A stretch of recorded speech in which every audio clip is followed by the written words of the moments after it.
é direta para mim mesmo, sabe? É direta para mim mesmo, e dentro dessa direta para mim, eu venho pedindo já desde antecipadamente desculpas aos irmãos, não se sentem ofendidos, a ofensa primeiro é para mim, para o evangelho, primeiro eu acho que ele tem que cortar em mim. Então, por isso que eu vou começar orando. Geralmente a gente pede alguém para orar, mas eu vou orar porque eu sei que é algo específico tanto comigo, mas que eu vou estar compartilhando com vocês. De Senhor, glorificado, exaltado é o teu nome. Santo é o Senhor dos Exércitos. Obrigado pela manhã, obrigado por mais um dia de saúde. A gente está vivendo um tempo que a gente está aprendendo a valorizar o simples da vida, principalmente levantar e ter saúde. Obrigado, Deus, obrigado pela tua misericórdia até aqui conosco. E, como eu disse para os meus irmãos, corta primeiro em mim. Fala comigo primeiro. E que esse eco possa abranger e seguir meus irmãos e que possa edificar a vida deles no dia de hoje. Amém? Eu vou compartilhar em Romanos, né? Romanos 11. Na verdade, é Romanos 12 que eu queria trabalhar o texto. Mas esse negócio de ficar lendo só um texto, um versículo, a gente perde um pouco o contexto. Eu queria só enfatizar um pouquinho o contexto de Romanos 11, 32. E aí eu vou ler Romanos de 11, 32 até 12, 1, 12, 2. Diz assim a palavra: porque Deus encerrou a todos debaixo da desobediência, para com todos usar de misericórdia. Ó profundidade das riquezas, tanto da sabedoria como da ciência de Deus. Quão sondáveis são os seus juízos, e quão inescrupuláveis são os teus caminhos. Porque quem compreendeu a mente do Senhor, ou quem foi seu conselheiro, ou quem lhe deu primeiro a ele, para que lhe seja recompensado. Porque dele, por ele e para ele são todas as coisas eternamente. Romanos 12.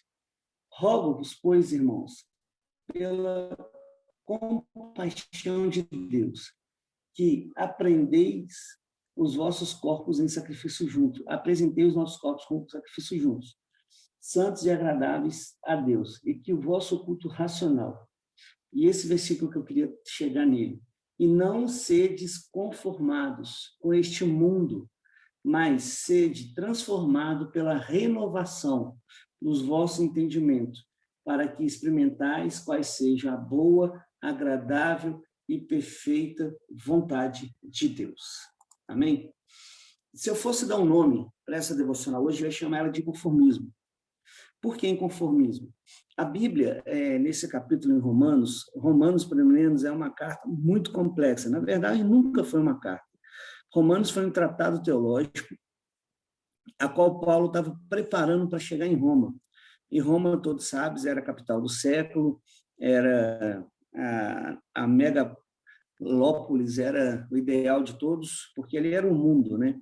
Então, Paulo mandava para a igreja lá de Roma esse tratado teológico, explicando ao longo desse tratado, contextualizando a vida dos romanos e, ao mesmo tempo, explicando o evangelho. Né? No próprio ali, Romanos 11, vai falar da videira que foi enxertada, que tem que tomar cuidado, senão vai ser jogado fora.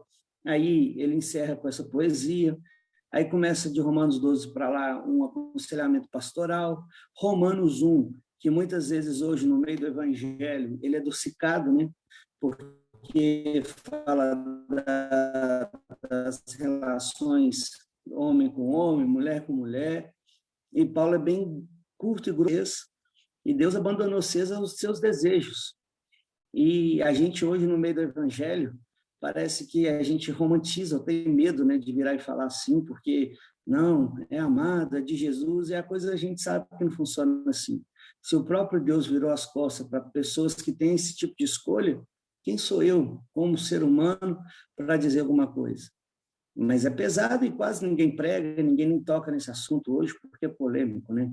Falar que os evangélicos, principalmente no mundo hoje que eu vivo, contemporâneo, né? Por isso que eu falei que a mensagem que eu quero trazer dos inconformados é o que eu vejo hoje dentro das igrejas, no dia a dia, no correr da vida dos irmãos, as pessoas sendo levadas pelos seus desejos e ninguém falando nada.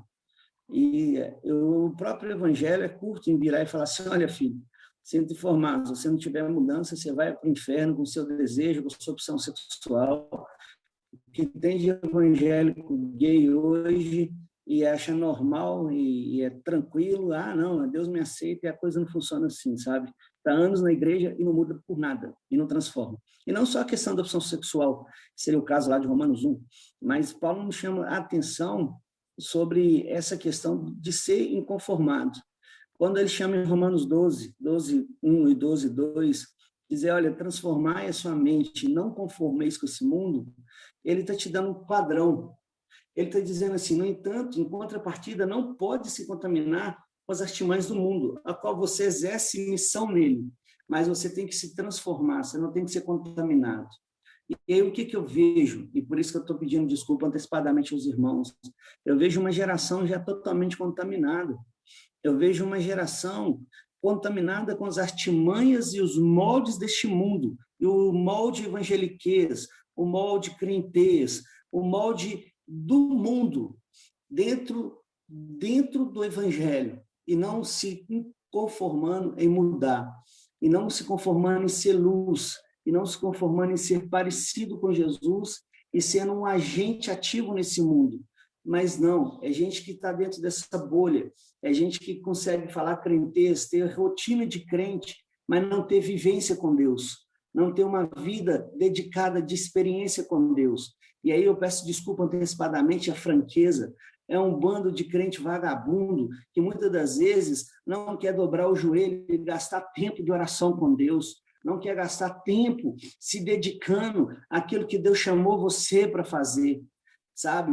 É muito interessante, eu vejo essa geração pobre de experiência, eu vejo essa geração pobre, mendiga, de ter um chamado convicto com Deus em meio a tanta turbulência, em meio a tanto caos, pessoas que não têm esse desejo de ser esse canal inconformado, de transformar as outras vidas, e não transformar só na teoria ou na sua teologia. Aliás, eu não estou nem aí, se você acha que sua teologia faz isso ou faz aquilo, eu estou aí para ver a prática do evangelho mudando as pessoas, no toque, no olhar, pessoas realmente sendo transformadas, impactadas pela nossa vida, pela minha vida. Mas de que forma? É começar comigo, é eu sair desse conformismo do evangelho, é eu sair desse conformismo que o molde evangélico me colocou, olha, tem que ser sim, não tem que ser nada, eu tenho que ser uma pessoa pura com Deus, e ao mesmo tempo uma pessoa violenta comigo mesmo,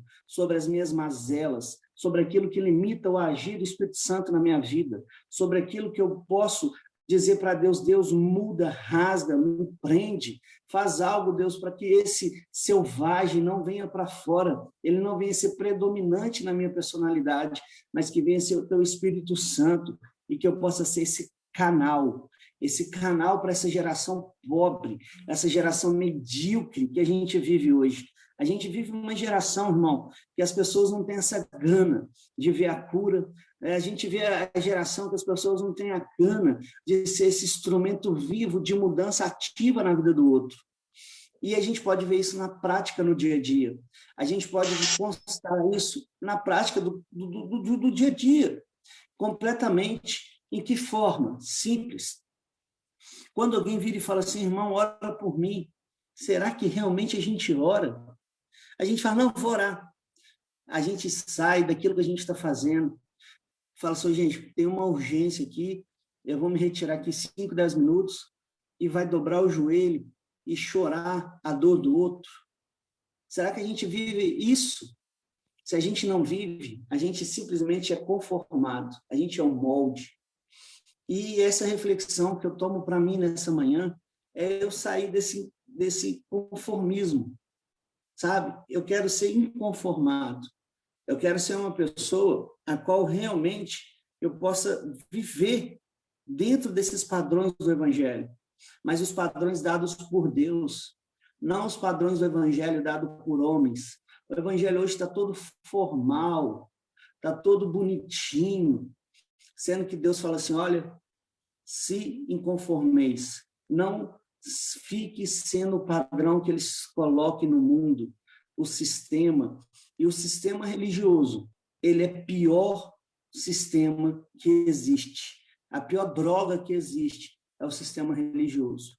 E dentro desse sistema religioso, se você parar para pensar lá no fundo, a sua sensibilidade o tempo todo é roubada. E de além de ser sua sensibilidade roubada, você é programado a ser um fariseu, sem ao menos saber que é um fariseu. E não cai, e acha que muitas das vezes a gente não está longe dos cristãos do primeiro século, dos fariseus do primeiro século, que a gente está repetindo o discurso deles. A gente está vivendo a vida deles, sem ao menos saber que a gente está vivendo ela. E isso é simples da gente detectar. É à medida que a vida da gente é uma terra estéril, é uma terra que muitas das vezes é seca, que a gente tem que se alimentar de manhã e suprir para o outro dia melhorar, e tem que se alimentar de pouquinho em pouquinho, não se entrega o todo, não se entrega por excelência a Deus. Como diz Romano 11, ó profundidade e riqueza da sabedoria, do conhecimento, do poder de Deus. Quem é nós para poder fazer algo a Deus? Ó profundidade. Não se entregar nessa profundidade para Deus de verdade, vivendo sendo uma terra seca, sem uma disciplina severa de oração. A gente vai para a história e começa a estudar os avivalistas. Não é os milagres que eles fizeram, mas é a devocional que eles tinham com Deus diária. A devocional, a indignação de ser uma mesmice no mundo e ser uma pessoa que realmente impacta a outra. E a pergunta de hoje fica para a gente nesse sentido. A gente está impactando quem, gente? A gente quer enganar quem? A gente quer mentir para quem? Quem que a gente está impactando? Quem olha para a gente hoje e fala, olha, através da sua vida eu tenho sido um canal, você tem me despertado para que Deus possa impactar a vida de outros. Quem que tem feito isso por nós? Quem tem chegado até nós? Porque a Bíblia diz uma coisa interessante, não seja a sua boca se elogiar, mas seja os testemunhos dos outros a falar de você. E se a gente começar a olhar ao nosso redor, qual o barulho? Qual barulho tem chegado? Qual barulho tem chegado? As vidas pedem socorro, as pessoas pedem conselho, e o que a gente tem para dar? Migalhas. Não um todo. Migalhas. Migalhas. Resto, não um todo. É difícil falar isso, porque muitas das vezes, cara, a gente vive tão conformado com o padrão do mundo, que o Espírito Santo, Deus, pode virar e falar assim para você, olha, larga seu emprego, larga tudo e vive comigo. Mas como que eu sustento a minha família? Como que eu sustento? Viu como que o padrão é irrigado? A nossa confiança é nada. A gente negocia. Quando chega em nós de verdade, a gente barganha, a gente negocia com Deus. Serve para mim, não sei se vai servir para os irmãos. Não é um tom de desabafo, mas é um tom de devocional. Por isso que eu pedi desculpa no início.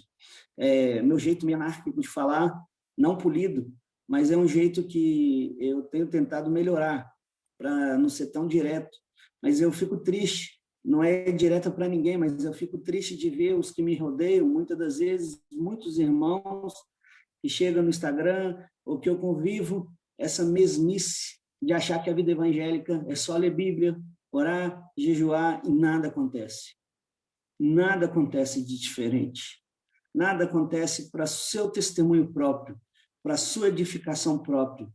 Nada acontece, não vou dizer nenhuma visita, porque pai que é uma heresia da teologia, mas nada acontece de Deus trazer um refrigério novo, um vinho novo, uma esperança nova, um acender novo daquilo que tem que ser feito no seu ministério. O problema é que a gente está tão engessado, a gente é tão fariseu, que a gente acha que ministério é estar alguma coisa exercendo na igreja, e a gente não amplia essa caixinha, que o ministério é o serviço da sua vida, é você o ministério, você é a carta e a Bíblia que muitas pessoas vão ler. E o que elas têm lido? O que elas têm lido a respeito da vida de Jesus na sua vida? O que elas têm vivido? a respeito da vida de Jesus na sua vida. É muito sério essa questão, porque a gente vive numa geração medíocre, numa geração que acha que não vai prestar conta. Como eu disse no início, Romanos 1 diz isso: se Deus virou as costas para pessoas que escolheram o seu desejo e deixaram que os desejos delas se consomem, nós também, às vezes, não estamos muito longe. Talvez o nosso desejo não pode ser sexual, mas o nosso desejo, às vezes, é o nosso narcisismo, que é o nosso eu, a nossa beleza, em primeiro lugar, é o nosso materialismo. Vamos lutar e usar Deus para conquistar as coisas. É o relativismo. Isso não tem nada a ver, a coisa não funciona dessa forma. É muito sério que a gente está caminhando, muitas das vezes, para um abismo do inferno, porque a gente se conformou no evangelho moldado, mais do que o evangelho dado pelo nosso Senhor Jesus Cristo. Aliás, a Bíblia tem que te cortar. O dia que a Bíblia deixar de falar no seu coração, é um sinal que você já autorizou sua mente e que você está morto. Então, não conformeis com o padrão da igreja evangélica, não conformeis com o sistema do mundo, seja um inconformado. Mas, mais do que isso, busca essa característica, essa questão que eu queria encerrar. Não é um processo de desacelerar ou desassemelhar com o mundo, mas é um processo de ser semelhante a Jesus. Não é um processo de você deixar de parecer, não, é um processo de se achegar a Jesus. E Jesus, ele rompeu barreiras, ele quebrou princípios religiosos, principalmente, princípios a qual a gente necessita, muitas das vezes, romper. Só que o triste é que a gente é fariseu, sem ter entendimento que é. A gente é fariseu na fala, no comportamento, na soteriologia. A gente é fariseu, mas a gente é fariseu sem saber o que é. Esse é o triste. A minha oração nessa manhã é que Deus nos livre desse farisaísmo evangélico que moldou a nossa mente, que moldou a nossa cultura, mas que Deus ele possa nos colocar no lugar da graça, no lugar do evangelho vivo, que a gente possa ser, sim, água viva para aqueles que têm sede, água viva para quem quer beber, e que Deus tire do nosso caminho todo mundo que não quer um compromisso sério e leal com Ele, que a gente possa, sim, ser sensível a quem quer água viva e que a gente possa ser transbordado desse rio de água viva, para que as pessoas possam, sim, não falar de nós, mas falar que teve uma experiência com um Deus vivo, um Deus que fala, um Deus que age, um Deus que é vida. O mestre da vida nos chama para dar vida e não gerar morte. Amém? Deus abençoe.